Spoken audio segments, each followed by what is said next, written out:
but don't put it out on YouTube with my name on. So you can see the wire goes here. So this will be difficult to cut out, that one. This is easier.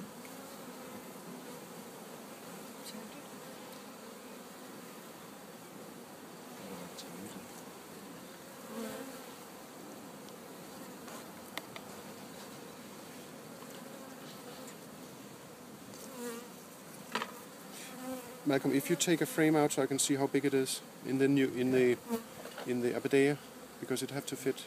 Can you come closer? Yeah, yeah. So just hold it, because it's easier if it fits. Yeah, so that's plenty.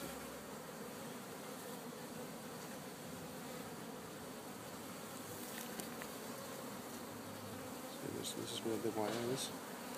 You can bit your bottom dollar. Does the wire cut easily? No, and the wire goes through the queen cell, and then it's not so good. So what do you do in this case? You snip it with the... No, you can't really. This is very... Can you hold this ring? That's fine, I don't need that anymore. See, this is old pollen in the frame, so it's very hard. And you don't want to squeeze the queen. Yesterday I took a queen cell out of my hive and she just came out and ran around. Okay, so that's it. Okay. Yeah. So Malcolm, Right. we fixed that with a piece of... it's a one that's not been... we haven't had any foundation in. No, it doesn't matter. Okay, so...